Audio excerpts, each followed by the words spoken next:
My introduction to Super Mario RPG was in 2008. I kind of held older games to a generally legendary status if they had Mario on the title, so I kept thinking, I have to play the legendary Super Mario RPG. This is the start. This is what led into Paper Mario, a game I love so much. And at the time, again, I would get to about the first save point, and think, I'll get to this later. For whatever reason, I just couldn't get into it. Back then, I didn't really have the same kind of insights into my own preferences as I do now. I couldn't really explain why something did or didn't work for me. Okay, for starters, graphics aren't everything, but this game is ugly. So much so that sometimes it affects the gameplay negatively. This is an isometric overhead game with pseudo 3D graphics pushing a 2D console to its limits, and sometimes the geometry is so abstract that you can't accurately gauge where a jump is supposed to go. Some of these 3D SNES games really suffer from the illusion being ruined once you play it on something current. Take Donkey Kong Country, for example. I think playing this game on a modern display kinda does it dirty. It kind of ruins the illusion of how they pulled this off. If you play it on a CRT, everything looks fluid, correct, artistic. Taking out the scan lines and the quirks of the tube really doesn't do Donkey Kong any favors. Adding the scan lines back for Super Mario RPG, yeah, I gotta be honest, maybe this isn't a super popular opinion, but even giving the original game the best conditions for it to succeed, this game is still ugly beyond belief. So I can explain the big flaw that kept me from really giving this game a chance. Now, what was it that changed my mind?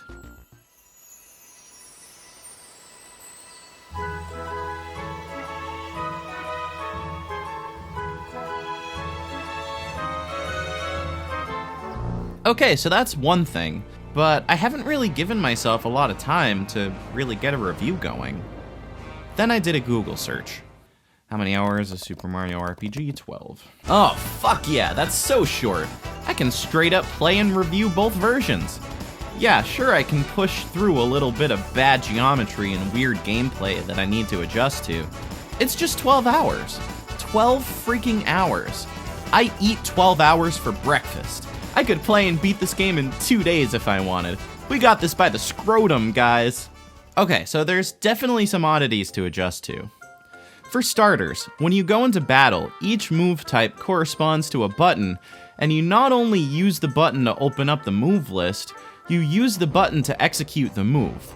On top of that, this game has action commands, which again correspond to the buttons. Even back then, it was a bit more common to have A be confirm and B decline. This alone took some breaking of muscle memory. Once I got the hang of it though, yeah, there's something here. There's something satisfying about executing the moves. There's something very analog feeling on a SNES game when you slam down that button and it has a direct and instant response on the other end.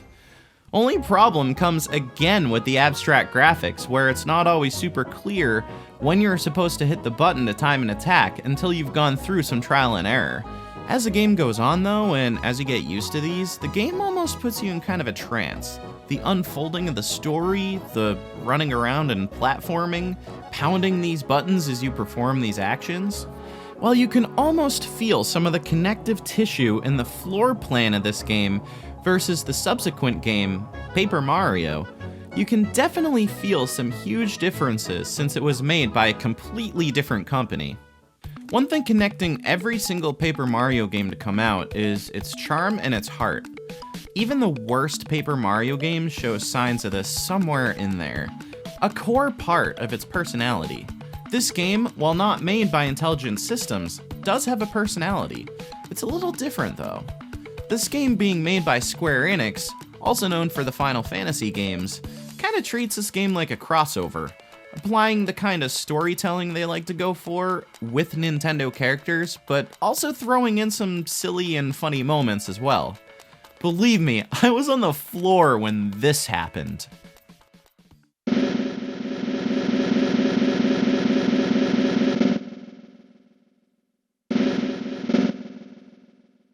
There's a much heavier focus on the arc of all these characters individually. You really feel it when Peach sneaks out and joins you, when Mallow discovers he's a prince, when Bowser tries to act tough to impress Mario. That extra attention to the personality of the characters that really comes through with a Square Enix game really shines here. You have the turn-based battles and the focused story like in an RPG like Final Fantasy, but you have Mario jumping around the world like in a Mario game. Honestly, I think this also informs the idea to have action commands. Maybe it's not the very first, but this is the first game I can think of using action commands in a turn-based battle. This works really well off of Mario's character. Mario is more of a jumping action character, and the gameplay reflects that. Adding an impact to the jump by having you smash a button when he lands on an enemy enhances the overall immersiveness of the game.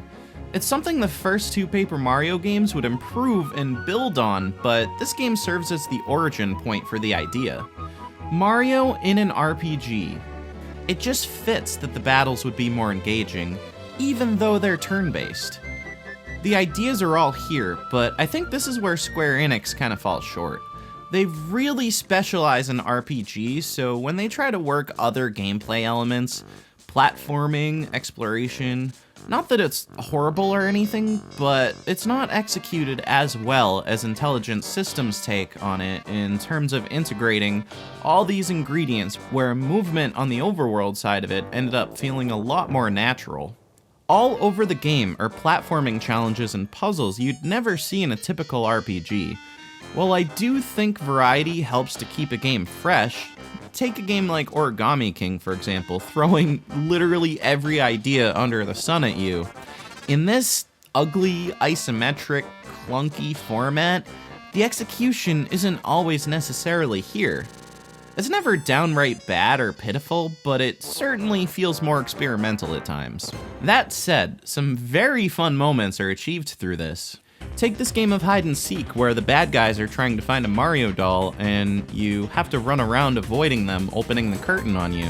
I think this game works best when the writing and gameplay work in tandem, and it certainly has its moments.